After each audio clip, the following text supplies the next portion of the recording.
A lot of you owe the movie Death Proof an apology. I'll be the first to say it. Yeah, I think it's one of Tarantino's best films, and I stand on that.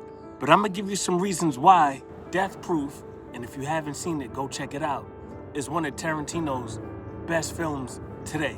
And if you disagree, agree, whatever, drop a comment. I wanna know what people think about this, because it's been some years since all of these Tarantino movies in his prime and in his main days came out. And I think we had some time to really think about it. So let's get into it. So if you're not aware, Death Proof is about a stuntman. They call him Stuntman Mike, who has this car that he deems as death proof.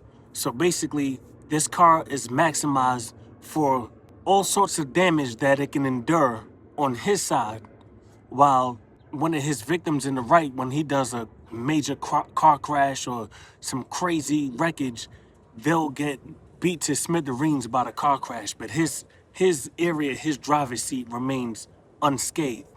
And he goes around terrorizing women, driving them around crazy. He'll, sweet talk them, get them into his car, then just pull the bait and switch on them on the way home. And that's his whole thing. He gets girls into his car to drive around, terrorize them, and cause a major crash. He walks away without a scratch. They die. He moves on to his next victim. Now, if you think the concept sounds kind of crazy, it is, but you should watch it and really appreciate it for what it is. So reason number one for me, this movie knows exactly what it is. It starts off hitting the ground running. You know this is a simple movie with a really dangerous plot. The characters are all edgy. They all, stand out. They got the Australian chick who's real easygoing, could be dangerous. She's a stunt woman. You got the black girl who is on all of her Foxy Brown, Tarantino type of stuff that she's on. Rosario Dawson's character, she's outspoken, always speaking her mind. And of course, you got the laid back Vanessa Felito character, the one who gave the lap dance, And there's the radio host. The radio host, she's something else. But watch the movie, you'll get into it.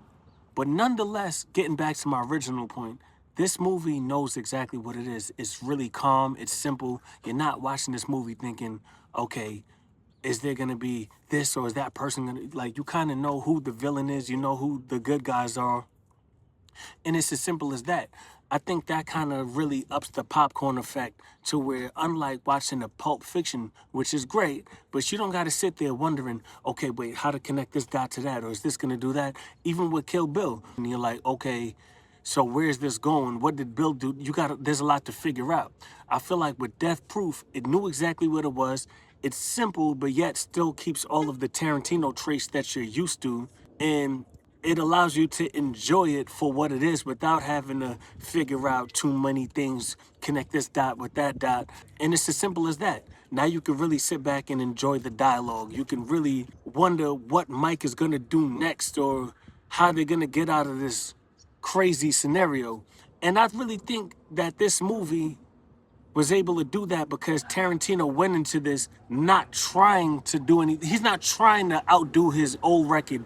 He's not trying to reinvent the wheel with this movie. This was kind of like, to me, if you listen to a rapper, when they're trying to write a really deep song, you'll get a really good verse out of them. But sometimes when they just freestyle on the paper, just with the beat, no concept, no thoughts of how is this gonna sell or do I need to outdo this thing, you'll get some of the best verses that they've ever recorded, honestly. Some of the best raps in the whole hip hop industry has been when they're freestyling. And I kind of felt like this was like a freestyle movie for Tarantino. Now, this next reason is for all the comic book heads out there who appreciate a good villain. Stuntman Mike is a great villain. We don't really know his motive, but we do know that he preys on women who are not suspecting of him. And that right there is realistic enough to be scary because, especially for women, they go through this every day. You get what I'm saying? So he kind of exemplifies women's worst fear. You go out to the bar, go out to the club, you're hanging out with your girls, you're having a girls' night. There's always that creep dude who you might have seen one too many times, or you might have seen him at this location. Now he's at this location. Is he watching you? Is he trying to violate you? Now you remember that whole what would a woman fear most in the woods? a random bear or a random dude, a lot of them said they would fear a random guy more than the bear. Stuntman Mike exemplifies why they say stuff like that. So he's running around, following women, watching their every move. He's got the scar on his face. He's a weirdo, yet he's weird enough that you kind of want to keep your distance, but he's friendly enough that they're still holding a conversation. You might be terrified about holding a conversation, but nonetheless, he got them to hold a conversation. Between the way he sounds, his look, Kurt Russell did a great job playing that role, by the way. He was a great villain. So for all the comic book heads out there who appreciate a great villain, a great bad guy, he did that really well, and it added so much to this movie that they got Kurt Russell to do it. That's my first time seeing Kurt Russell in any film. And honestly, any movie that I seen him in that took place before or after that, I'm like, yeah, that's my guy, Death Proof. Like, I can't shake that image now. Now, this next reason is for all of the Chris Nolan fans out there who won't stop talking about how Chris Nolan does his practical effects, these stunts and these effects and these explosions, and he's turning things upside down for real. Cool. Now you got to give Tarantino his respect for these practical effects that he did in this movie. Those car crashes were wild, kind of scary. I mean, the whole time you're watching it, it's kind of like you're in an amusement park, like, damn. It's like you want it to happen, but you're hoping that it doesn't. And when it does, like in the first half of the movie, when those cars smash and collide, it's like, damn. Then he pulls a real, I guess you could say Hollywood risk, because most people don't take risks. Everybody's so textbook. He keeps showing you the same crash over and over from different angles without a care in the world. And you see, that's what I love about this movie, is that freedom. That's that freedom I'm telling you about. He's not worried about, oh, is this gonna go right with Miramax, or is the audience gonna think that, are they gonna take this serious? He's not worried about that. He's doing what he wants. What movie have you ever seen when the cars just keep smashing, or something crazy happens and they bring it back like a DJ in a club, spinning back a record, just showing you the same thing from different angles? Bang, this angle, bam, switch up the angle, boom, same thing. Legs flying in the air, crazy stuff. Yeah, it's a wild one. Now this next point, I'm waiting for somebody to come in the comments and debate me on this. I think this is one of Tarantino's best payoffs for an ending of a movie. It's satisfying, it's built up correctly, it's funny, kind of witty, and just really, really cool. If I gotta describe it in just one word. It's cool. It's a dope movie. You can watch it with your lady. You can watch it with movie heads. Watch it with your guy friends. I don't know if a bunch of women would get together in a room and watch this, but they should actually, because it's starring a bunch of women. And that's why even my wife loves this movie, because the first time I showed it to her, she felt like it was kind of like empowering to see these girls get picked on by this dude, stand up and do him nasty like they did at the end of the movie. So with that being said, I think it's one of the biggest, his best payoffs for an ending of a movie. Now, let's go over all of Tarantino's payoffs, right? Okay, Reservoir Dogs. That one was a good twist, right?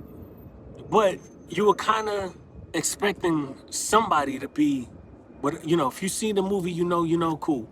Jackie Brown, Pulp Fiction, to me, the payoff at the end was great, but to me, it was more so leading up to the payoff that I personally loved about it. The Kill Bill payoff, I don't know, the second Kill Bill was a lot slower. It was cool, we like it, but I feel like most people still talk about Volume 1 more, which didn't really have a payoff because it was just Volume 1 out of 2. Then when 2 came, it was a little bit slower.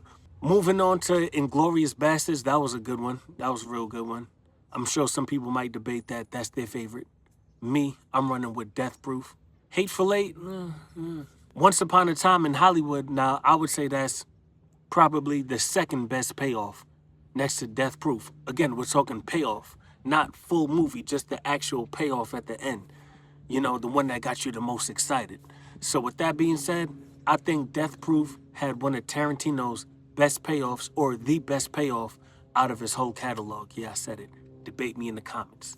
So I think it's time to put this whole Death Proof is Tarantino's worst movie thing to bed. I'm tired of hearing it. I'm tired of people lining up Tarantino movies on YouTube or in person, and they always, want to put Death Proof at the bottom of the list.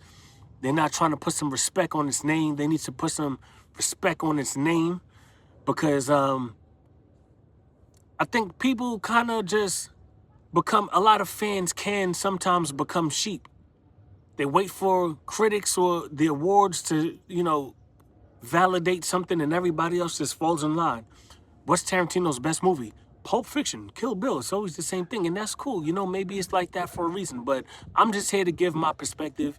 I don't want to be like every other channel out here just reviewing movies or putting things in order. I want to actually give you my honest opinion, even if everybody tries to slaughter me in the comments over it or tries to be like, oh, that's an L take or I disagree. That's cool. This is just how I personally feel about it.